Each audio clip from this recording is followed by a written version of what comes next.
1 Coríntios, capítulo 10. Estaremos lendo a partir do versículo 1. Ora, irmãos, não quero que ignoreis que nossos pais estiveram todos sob a nuvem, e todos passaram pelo mar, tendo sido todos batizados, assim na nuvem como no mar, com respeito a Moisés. Todos eles comeram em um só manjar espiritual e beberam da mesma fonte espiritual, porque bebiam de uma pedra espiritual que os seguia, e a pedra era Cristo. Entretanto, Deus não se agradou da maioria deles, razão porque ficaram prostrados no deserto. Ora, estas coisas se tornaram exemplos para nós, a fim de que não cobicemos as coisas más como eles cobiçaram. Não vos façais, pois, idólatras como alguns deles, porquanto está escrito: o povo assentou-se para comer e beber, e levantou-se para divertir-se. E não pratiquemos imoralidade, como alguns deles o fizeram, e caíram, num só dia, 23.000. Não ponhamos o Senhor à prova, como alguns deles já fizeram, e pereceram pelas mordeduras das serpentes. Não murmureis, como alguns deles murmuraram, e foram destruídos pelo exterminador. Estas coisas lhe sobrevieram como exemplos, e foram escritas para advertência a nós, de nós outros, sobre quem os fins dos séculos têm chegado. Aquele, pois, que pensa estar em pé, veja que não caia. Não vos sobreveio tentação que não fosse humana, mas Deus é fiel e não permitirá que sejamos tentados além das nossas forças. Pelo contrário, juntamente com a tentação, vos proverá o livramento, de sorte que a possais suportar. Até aqui, vamos orar. Senhor Deus, nós estamos diante desse texto, da Tua Palavra, que é uma palavra santa, que é uma palavra, ó Deus, a qual foi entregue para nós, a fim de que nós, crendo nela, possamos então sermos salvos. Por isso eu peço a Ti, ó Pai, que o Senhor traga sobre nós essa compreensão, esse temor, essa sinceridade da nossa fé, para que possamos colocar o nosso coração somente em Cristo. Sabemos, ó Deus, que fora de Cristo, nenhum de nós seremos salvos.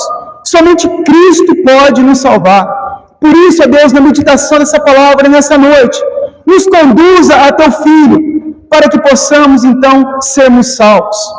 É isso que eu oro e peço, em nome do Teu Filho Jesus. Amém. Irmãos, então nós daremos continuidade à nossa ministração no livro de 1 Coríntios, que nós estamos ministrando, e hoje nós falaremos sobre esses versículos no capítulo 10. E o tema dessa noite, que eu quero tratar com a igreja, um tema muito importante, que é sobre a falsa conversão.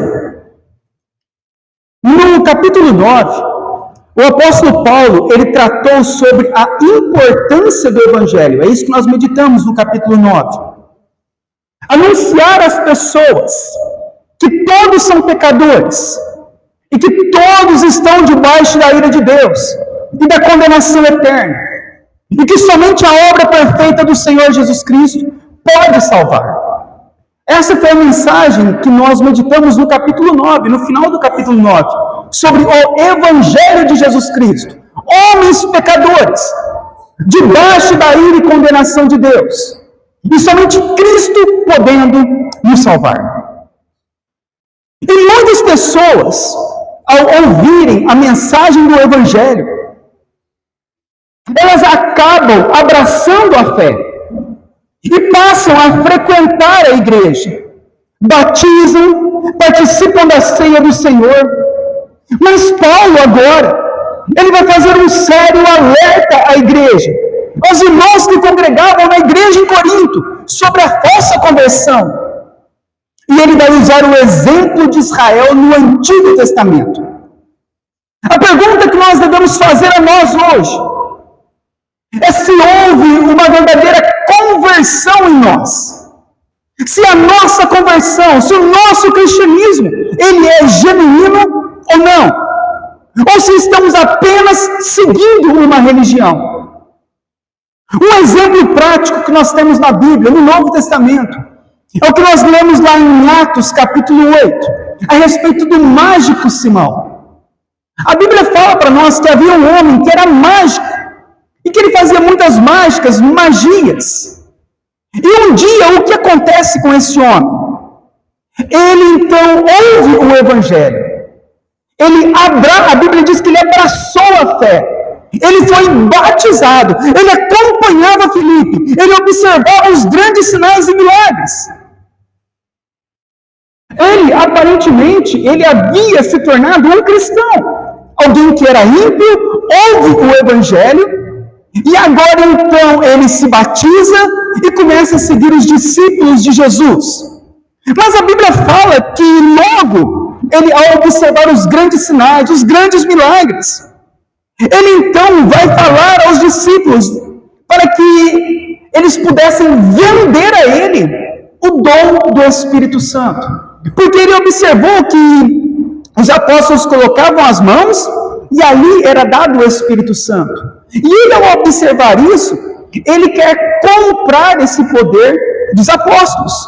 E o apóstolo Pedro então diz para ele: o teu dinheiro seja contigo para a tua perdição, porque julgas adquirir por meio dele o dom de Deus. Não tens parte nem sorte neste ministério, porque o teu coração não é reto diante de Deus. Arrepende-te, pois, da tua maldade, e roga ao Senhor, talvez te seja perdoado o intento do teu coração. Então observamos esse homem, esse Simão. Ele havia batizado, ouviu o Evangelho, seguia os discípulos. Mas Pedro diz a ele: você não tem parte neste ministério. Da mesma sorte, o que nós observamos no Antigo Testamento? Israel, eles obedeciam à lei, praticavam obras religiosas, rituais, sacrifícios, dietas alimentares, festividades, guardavam dias, meses, anos. Mas Paulo diz o que para eles? No capítulo 10, do 1 a 4. Olha o que Paulo diz, eu vou ler novamente. Ora, irmãos, não quero que ignoreis que vossos pais estiveram todos sobre a nuvem, e todos passaram pelo mar, tendo sido todos batizados, assim na nuvem como no mar, com respeito a Moisés. Todos eles comeram de um só manjar espiritual, e beberam da mesma fonte espiritual, porque bebiam da pedra espiritual que os seguia, e a pedra era Cristo. Paulo faz uma analogia daquela nuvem que acompanhava o povo de Israel. Quando eles saem do Egito, eles vão então caminhar pelo deserto. E a Bíblia fala o quê? Que durante o dia, uma nuvem pairava sobre eles para que o sol não os matasse.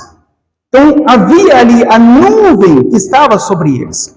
Quando eles saem do Egito, a Bíblia diz que eles atravessam o Mar Vermelho. O Mar Vermelho se parte ao meio, se abre, e eles atravessam em terra seca. E Paulo ele faz uma analogia que essa nuvem e esse mar era um tipo de batismo para eles, mostrando que todos eles haviam sido batizados. assim como Simão. Eles haviam sido batizados no Antigo Testamento. Mostrando também para nós uma outra analogia, que ele fala sobre o maná que caía do céu e as águas que saíam da rocha. Então, havia um maná que eles recebiam alimento do Senhor. Todos os dias o Senhor dava um maná para eles. E quando eles tinham sede, o que acontecia? Saía água da rocha. Eles estavam no deserto e saía água da rocha. Paulo faz uma analogia que este pão que eles comiam, o maná, e a água que saía da rocha, era também um tipo de Santa Ceia, mostrando que todos eles também participaram da ceia do Senhor. Da mesma forma, a igreja de Corinto. Todos eles também estavam lá, tinham sido batizados, participavam da ceia do Senhor. Mas o que aconteceu? O que nós percebemos que fala no versículo 5? Entretanto, Deus não se agradou da maioria deles, razão porque ficaram prostrados no deserto, morreram sem terem entrado na terra prometida. Paulo ele vai nos mostrar que mesmo seguindo toda uma estrutura religiosa, ainda assim as pessoas, para serem salvas, elas precisam de nascer de novo, receberem um novo coração. Podemos ouvir o Evangelho, podemos nos simpatizar com as doutrinas, com os ensinamentos, podemos ser membros da igreja, podemos participar dos sacramentos, das ordenanças, batismo e ceia, e ainda assim não sermos salvos. Isso é muito sério para a igreja. Quando Paulo ele começa a abordar isso, mostrando o Evangelho e mostrando que Israel havia ouvido o Evangelho, haviam participado do batismo, haviam participado da ceia do Senhor, e mesmo assim eles não herdaram, a sua maioria, a terra prometida. Não foram salvos. No versículo 6, Paulo então diz que isso, o que aconteceu com Israel, deve se tornar um exemplo para nós, uma lição para nós aprendermos, porque a maioria dos israelitas não foram salvos. Olha o que ele diz no versículo 6. Ora, estas coisas se tornaram exemplos para nós, a fim de que não cobicemos as coisas más como eles cobiçaram. Apesar de toda a aparência de piedade, os corações deles nunca se converteram de verdade. Olha que situação! Quando se olhava, parecia que era. Simão conseguiu enganar os apóstolos. Ao ser batizado, ao seguir, ao ir na igreja, ao participar da ceia. Ele conseguiu enganar os apóstolos, mas ele não era um crente verdadeiro. Ele era um falso crente, uma falsa conversão.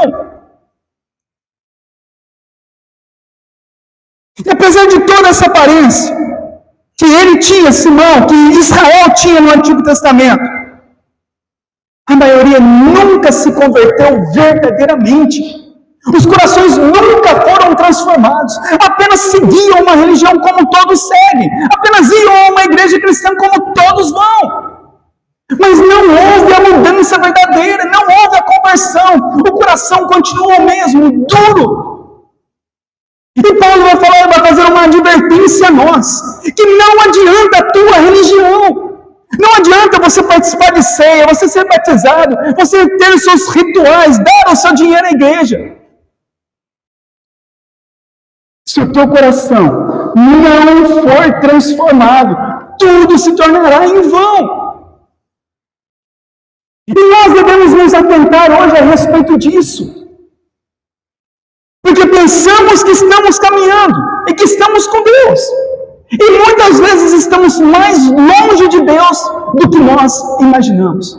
Esse é o perigo da religiosidade. Neste momento, milhares de pessoas estão dentro de uma igreja. Milhares de pessoas estão participando de um culto. E milhares de pessoas pessoas que estão nesses cultos estão caminhando rumo ao inferno, porque os seus corações nunca foram transformados, nunca houve uma conversão verdadeira, apenas estão seguindo uma religião. E isso é manifesto pelo quê? Pela incredulidade do povo de Israel. E essa incredulidade, ela foi manifestada pelas más obras. Paulo, então, ele vai listar para nós as más obras do povo de Israel, e ele vai falar por que aquele povo não herdou a terra prometida, por que aquele povo morreu no deserto. E ele começa falando no versículo 6. E ele diz assim: ora, estas coisas se tornaram exemplo para nós. O quê? O que aconteceu com Israel? Foram batizados, participavam da ceia espiritual, ouviram o evangelho, mas não foram salvos. Então se torna exemplo para nós, a fim do quê? De nós não seguirmos o mesmo caminho deles. Qual era o caminho deles? Aqui diz a cobiça, as coisas más, como eles cobiçaram. A primeira coisa que Paulo ele vai falar aqui, e vai nos mostrar, é o que aconteceu no livro de Números, capítulo 11, versículo 4. O que aconteceu lá? Havia um grupo de pessoas entre os israelitas. E essas pessoas, eles saem do Egito, Deus está conduzindo eles no deserto, mas um grupo lá no meio dos israelitas começaram a cobiçar a comida dos egípcios. E se lembraram de tudo que eles tinham comido lá. Então eles olharam para o que eles tinham de comida em seus pratos e disseram: lá era melhor. Paulo faz essa citação dessa passagem de Números 11. Que havia esse grupo. Deus havia libertado eles da escravidão do Egito, conduzindo eles pelo deserto até a terra prometida. No meio do caminho, surge um grupo no meio de Israel. E eles começam a lembrar lá do Egito. Eles olham para o prato de comida deles, daquele maná que caía do céu, e eles começam a murmurar, eles começam a cobiçar, a lembrar do que eles tinham no Egito. E eles começaram a falar: o que nós tínhamos lá é melhor do que Deus tem nos dado hoje. A primeira coisa que Paulo nos lembra a respeito disso é a cobiça. É querermos ter o que pertence a outra pessoa. A cobiça, ela produz inveja, descontentamento com aquilo que temos. Também leva a pessoa a outros pecados, como roubo, adultério e todo tipo de ação maldosa contra o próximo. A palavra cobiça no grego é o desejo ardente de possuir ou conseguir alguma coisa. O desejo imoderado de bens, riquezas, honras. É uma ambição, é uma concupiscência, um desejo incontrolável de coisas proibidas. Tudo começou aqui, Paulo falando sobre a cobiça.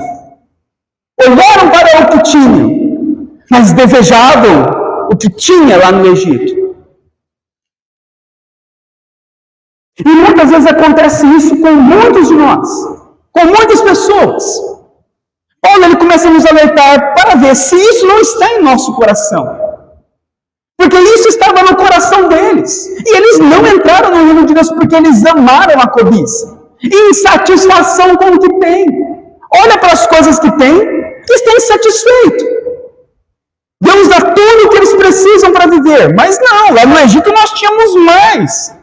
O outro tem mais. Eu tenho pouco. A cobiça pelo aquilo que o outro tem. Assim acontece. Por aquilo que pertence a outra pessoa. Inveja.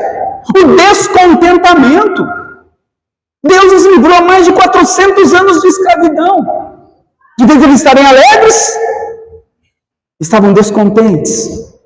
E isso era chamado de cobiça. E esse pecado conduziu eles a não entrarem na terra prometida. Analisamos o nosso coração. Será que estamos descontentes com aquilo que temos? Será que nós estamos invejosos, desejando aquilo que o outro tem? A mulher do próximo, o bem do próximo, o sucesso do próximo? Como será que está o nosso coração? Estamos aqui salvos por graça, mas pensando como era no passado. Mas no passado era tão bom. A segunda coisa que Paulo nos chama a atenção é no versículo 7. E ele diz assim: outro pecado que estava no coração, enraizado em Israel. Não façais, pois, idólatras, como alguns daqueles, como está escrito: o povo assentou-se para comer e beber e levantou-se para se divertir. Paulo, aqui no versículo 7, ele faz a citação de Êxodo 32. O que acontece em Êxodo 32? Após a libertação do Egito e deles passarem pelo Mar Vermelho, o que acontece, Israel? Eles fizeram um bezerro de ouro para adorar aquele bezerro. E sabe o que eles diziam depois de ter feito o bezerro? Estes são os nossos deuses, que nos tirou da terra do Egito. A idolatria é um termo que se refere a qualquer prática de adoração a ídolos, sejam religiosos ou não. É o conceito de idolatria, ele está associado à ideia de que essas práticas são incoerentes com os valores e ideias de que é um Deus somente transcendente e único. Paulo chama atenção para a idolatria. Sabe por que eles não entraram? Porque dentro do coração deles estava enraizado a idolatria. Eles amavam outros deuses. Foram libertos por Deus do Egito, caminharam com Deus parte do Egito, atravessaram o Mar Vermelho, aberto por Deus, chegaram do outro lado, fizeram um bezerro e falou: esse é o nosso Deus. Podemos sair do Egito, mas o Egito não sair do nosso coração. O Egito permanecer em nosso coração. A idolatria, colocamos tudo acima de Deus, qualquer coisa acima de Deus. As coisas desse mundo se tornam mais importantes do que Deus. É uma idolatria. E eles então estavam entregues à idolatria. Era tão forte a idolatria. Imagina, depois de tudo ter acontecido, eles então vão fazer um Deus, feito depois de tudo. E depois que eles fazem um Deus, eles dizem: esse foi o Deus que nos tirou de lá. Cega tanto a pessoa, que a pessoa não consegue enxergar que aquilo não é um Deus, que aquilo foi feito depois de toda a obra de Deus, mas ela se entrega àquele Deus. E a Bíblia diz que aqueles que adoraram foram mortos. Outra coisa que Paulo nos chama a atenção, no versículo 8, outro pecado que eles praticavam, que estava no coração deles. E não pratiquemos imoralidade, como alguns deles o fizeram, e caíram num só dia, ou seja, morreram, naquela época, ao praticarem imoralidade. Morreram em um só dia 23.000 pessoas. Aqui agora Paulo faz a citação de Números 25. O que acontece em Números 25? Israel se prostituiu com as filhas dos moabitas. Deus havia determinado para eles não buscarem relacionamentos fora do povo de Deus, dos povos pagãos, porque ele se corromperia pelo pecado, pela idolatria, pelos deuses dos outros povos. Mas o que eles fizeram? Eles foram imorais sexualmente, e eles fizeram tudo fora do padrão estabelecido por Deus. Eles então se envolveram com as mulheres dos outros povos, desobedecendo a Deus. E por que eles fizeram isso? Porque a imoralidade estava enraizada no coração deles. Eles haviam saído do Egito, mas o Egito não saiu do coração deles. A primeira oportunidade que eles tiveram para pecar, eles pecaram. É assim que acontece com muitas pessoas que se dizem cristãos. Eles vão à igreja, ficam na igreja, têm as suas práticas religiosas, mas na primeira oportunidade que eles têm para pecar, eles pecam, eles fogem, eles correm, porque eles amam o pecado. Nunca se converteram de verdade. A primeira oportunidade que tem para adulterar, eles adulteram. A primeira oportunidade que tem para fornicar, eles fornicam. A primeira oportunidade que tem para fazer o que é mal, eles fazem o mal.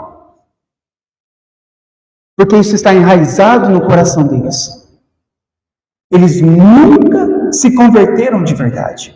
Apesar de todas as práticas religiosas. Você observa que o homem, ele pode enganar qualquer outra pessoa. Eu não conheço a vida de vocês, o caminho de vocês, nem vocês a minha vida. Um pode enganar o outro. Mas de Deus ninguém pode. Deus está em todo lugar, Deus está vendo todas as coisas. E esse é o grande problema, porque aquele povo não tinha a fé verdadeira em Deus, não cria nesse Deus. Eles criam no Deus feito por mãos humanas, que estavam somente naquele momento, naquele objeto, vendo somente o que acontecia ali. Mas quando eles saíam de frente do bezerro, eles viviam nos seus pecados, porque eles consideravam que Deus estava somente ali, e via somente por ali. Mas não. Deus está em todo lugar. Em qualquer cômodo da tua casa, em qualquer lugar onde você vai neste mundo, Deus está lá. E Deus está olhando para você. E Deus está provando o teu coração. Assim como fizeram com eles. Mas o que eles fizeram? Se entregaram à imoralidade. Agora Paulo fala no versículo 9. Não ponhamos o Senhor à prova, como alguns deles fizeram, e pereceram pelas mordeduras das serpentes. Agora Paulo vai falar sobre colocar Deus à prova. E isso está lá, essa passagem está em Êxodo 17. Quando eles estavam atravessando o deserto, olha o que aconteceu. Eles chegaram a um local onde não havia água. Então o povo ficou bravo com Moisés, contendeu com Moisés, pedindo água para beber. E você sabe o que eles disseram para Moisés? Está o Senhor no nosso meio ou não? Não é, Moisés? Você não tira de lá? Não tem água? O Senhor está ou não está com a gente? Colocando o Senhor à prova. Muito cuidado, meu irmão, porque essas igrejas neopentecostais ficam falando para as pessoas fazerem prova de Deus. Não, prova Deus.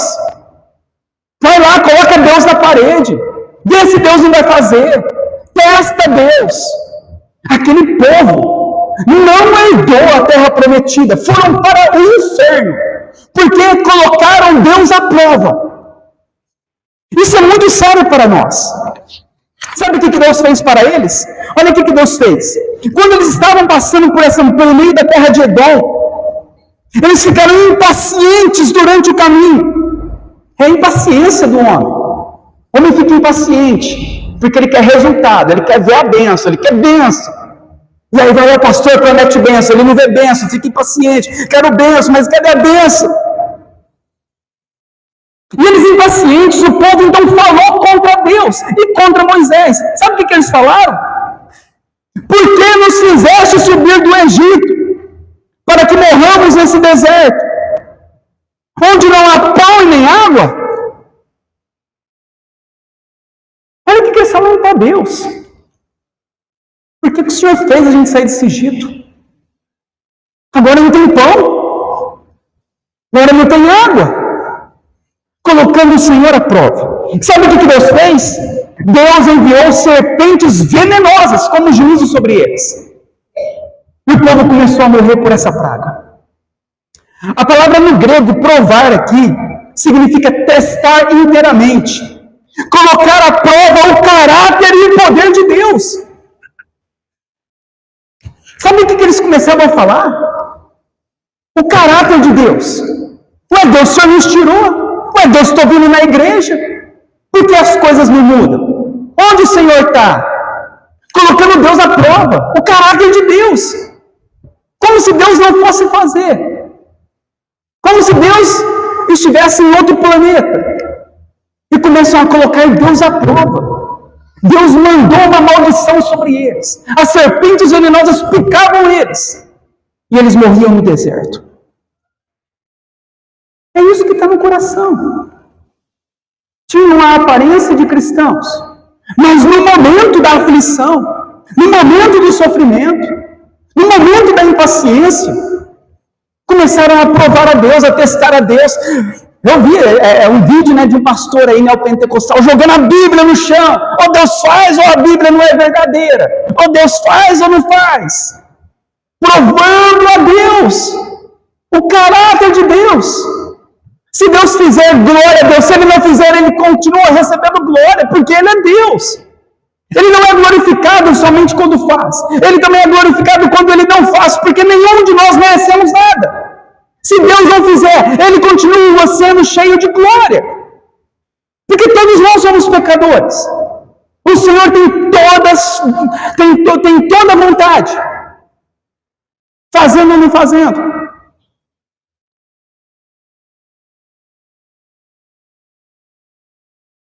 É isso que nós temos que entender. Mas o povo colocava Deus à prova. Provavam, testavam a Deus.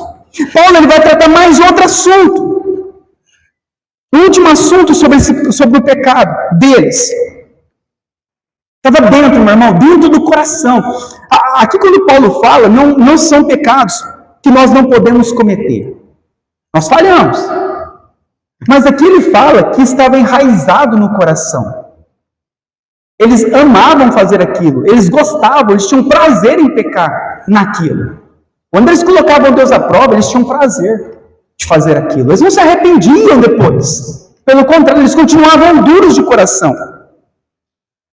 Diz assim então no versículo 10. Nem murmureis, como alguns deles murmuraram, e foram destruídos pelo exterminador. A murmuração. Isso aqui está escrito lá em Números 16, essa passagem. Eles murmuraram contra Moisés, dizendo: quem nos dera tivéssemos morrido pela mão do Senhor no Egito. E agora Ele nos trouxe a esse deserto para nos matar de fome. Em Números 16. A murmuração contra Deus, a murmuração contra aquilo que eles estavam passando, atravessando naquele momento. A murmuração quase sempre descamba numa reclamação contra Deus. Revela o baixo nível de espiritualidade do murmurador, sua falta de gratidão, sua falta de respeito, sua falta de sabedoria, sua falta de fé.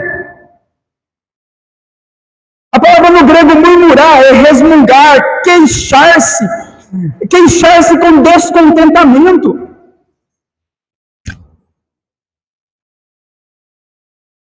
Então eles começaram a murmurar contra Deus, reclamar contra Deus. Por que nós não morremos? É melhor ter morrido lá mesmo. É melhor ter ficado por lá mesmo, do que virmos para cá. A murmuração. Isso estava tudo preso, enraizado no coração daquele povo. Depois de tudo que Deus havia feito por eles, eles estavam lá murmurando contra Deus. E Paulo então vai dizer no versículo 11: estas coisas me sobrevieram como exemplos e foram escritas para advertência nossa, de nós outros, sobre quem os fins dos séculos têm chegado.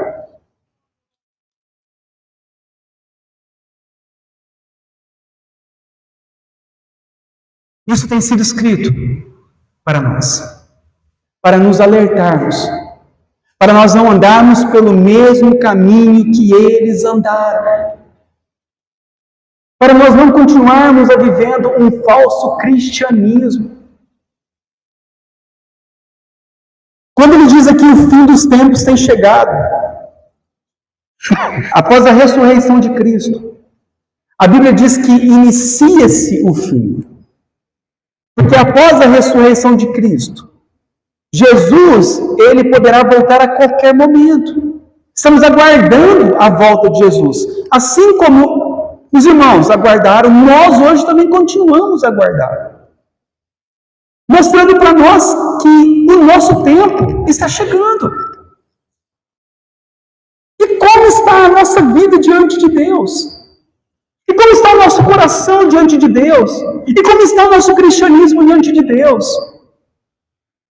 Será que chegasse o fim para nós? Se amanhã fosse o último dia, será que nós estaremos prontos para herdarmos a vida eterna? Será que o cristianismo que você está vivendo hoje é um cristianismo verdadeiro? Ou é apenas falso, uma religiosidade como aquele povo? Que ficavam lá, que faziam os seus rituais, que iam nos seus cultos, mas que dentro dos seus corações continuavam a cobiça, murmuração, reclamação, imoralidade, pecados, porque eles amavam os pecados. Não porque um dia eles apenas tropeçaram, mas porque eles amavam o pecado. Quem você tem amado, meu irmão? Você tem amado a Deus ou você tem amado este mundo? Você tem amado a santidade ou você tem amado o pecado? Os nossos dias estão chegando ao fim. Nós somos no asilo ontem e hoje. E nós observamos o fim de todos os homens, como será? Ninguém escapará. Todos chegarão ao fim de suas vidas. E você está preparado para se encontrar com o Senhor.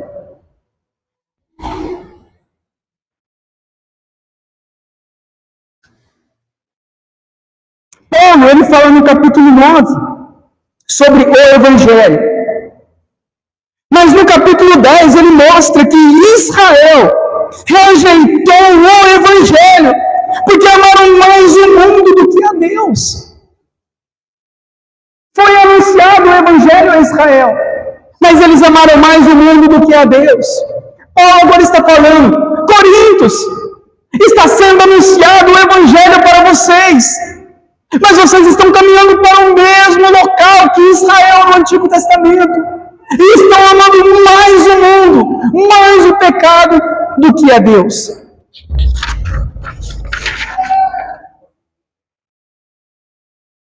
Esses exemplos, meus irmãos, servem de advertência para todos nós, para que haja um arrependimento sincero em nosso coração. Pois a aparência religiosa não poderá te salvar. Você pode cantar louvores, você pode fazer orações, você pode batizar, você pode participar da ceia. E ainda assim não ser salvo, estar debaixo da condenação eterna. E chegar os seus dias e você partir, não para o céu, mas para o inferno. Paulo fala, irmãos, olha a advertência, Deus está tendo misericórdia de nós, está nos chamando ao arrependimento. Arrependei-vos e crede no Evangelho. Vão a Cristo para serem salvos dos seus pecados. Paulo está mostrando que eles deveriam enxergar os seus pecados, porque eles tinham o privilégio de ter os exemplos do passado e o conhecimento de Cristo no presente para se arrependerem. A ideia aqui de Paulo é que eles enxergassem a miséria de seus corações, entendessem que não poderiam ser salvos por suas obras, e olhassem para eles, para si mesmos, e falassem, nossa, quão miserável homem eu sou, quem me libertará deste corpo pecaminoso? Coríntios, eles tinham o privilégio, porque eles tinham o testemunho do passado e o testemunho do presente. Eles tinham os erros de Israel, mas eles tinham ali o momento em que eles viram Cristo ressuscitado.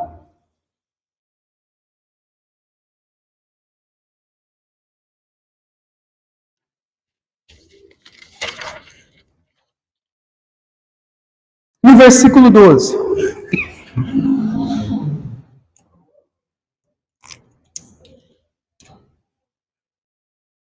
Aquele, pois, que pensa estar em pé, veja que não caia. Israel, eles pensavam que estavam em pé, mas não estavam. Eles nunca se converteram, eles nunca nasceram de novo, eles nunca receberam um novo coração. A confiança deles não era Cristo, apesar de Cristo estar lá. Mas era a sua falsa religiosidade, o seu coração enganoso, o seu amor ao pecado, o desejo pelas coisas passageiras desse mundo. É nisso que estava o coração deles. Eles não perceberam até o dia em que chegou o juízo de Deus sobre eles. Eles não perceberam. Eles achavam que estavam de pé, porque faziam as suas religiosidades, praticavam os atos solenes, os rituais, mas eles estavam caídos aos olhos de Deus, e eles achavam que estavam de pé, aos seus próprios olhos. E é o que acontece com a maior parte dos cristãos. Muitos estão caídos e acham que estão de pé. Nós devemos fazer uma análise da nossa vida. Se recebemos ou não um novo coração. Se nascemos de novo ou não. Se a nossa fé é uma fé sincera com Deus. É isso que nós precisamos de analisar. Se realmente nós nos tornamos uma nova criatura. Você nasceu de novo? Estava conversando com um conhecido meu. E ele me falando que Deus fala com ele, que ele tinha visões, que tinha revelações, e tinha um anjo. Então, ele falava das experiências exteriores, em tudo o que acontecia na vida dele. E me falou das experiências, e me falou do anjo, e me falou do terceiro céu, e me falou de um que foi no inferno, e do outro que voltou, e do outro que foi para o céu, e do outro que retornou. E foi me falando de um monte de experiências, e que ele orou e aconteceu, e veio, e a porta se abriu e tudo mais. Depois que ele acabou de me falar, e contou, deixei ele falar tudo das experiências dele. Aí eu perguntei para ele, você já nasceu de novo? Você é salvo? Ele falou para mim, não. Eu nunca recebi um novo coração. A pessoa, ela está naquela religiosidade, naquelas experiências religiosas. Mas ela nunca nasceu de novo. E é isso que nós devemos fazer, essa análise em nossa vida, em nosso coração. Não é se a porta se abriu, não é se o dinheiro multiplicou, não é se eu fui curado, não é se eu vi um anjo, não é se eu fui ao terceiro céu. Mas sim, se nós recebemos um novo coração, se nós nascemos de novo, se nós fomos salvos. Paulo então termina no versículo 13, dizendo: não vos sobreveio tentação que não fosse humana, mas Deus é fiel, e não permitirás que sejais tentados além das vossas forças. Pelo contrário, juntamente com a tentação, vos proverá livramento, de sorte que a possais suportar.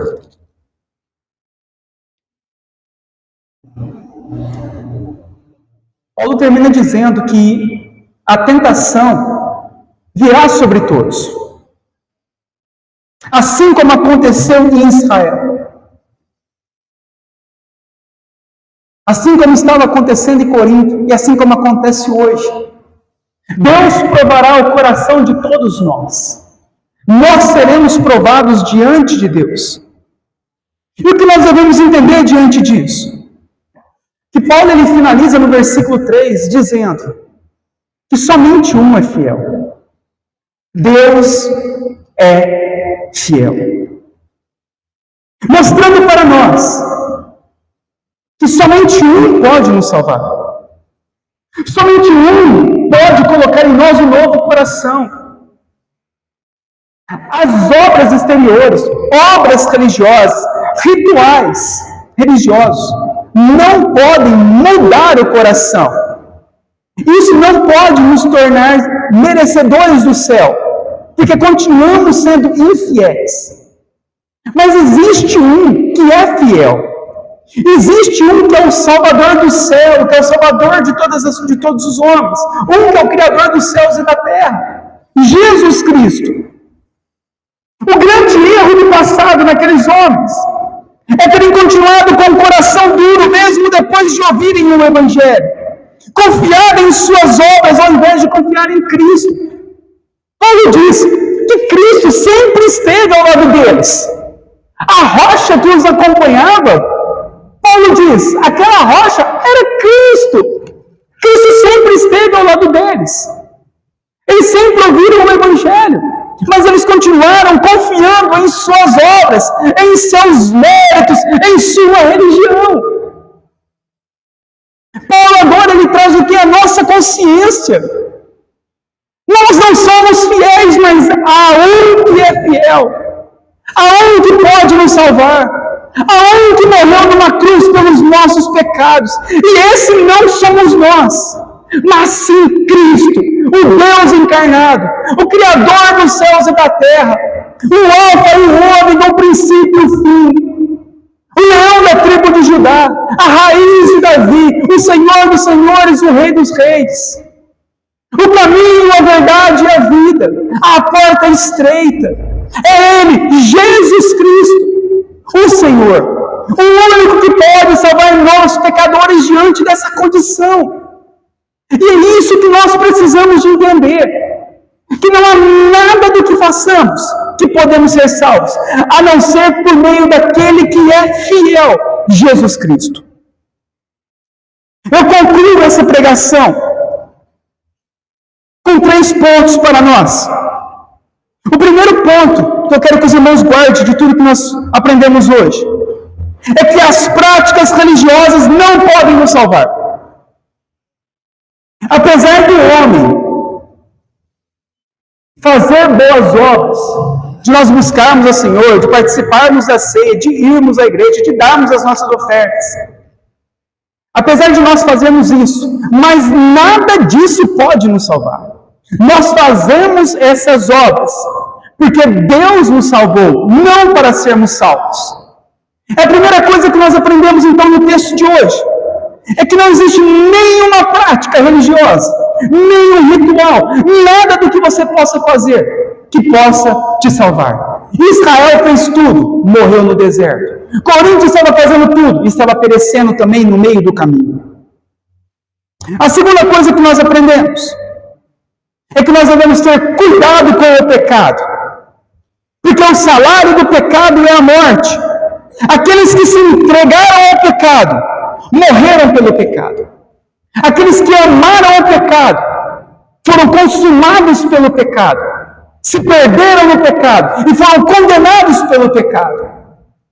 O pecado é algo muito sério, que ele mata o homem. E isso é um grande alerta que Paulo faz à igreja. Cuidado para vocês não amarem o pecado.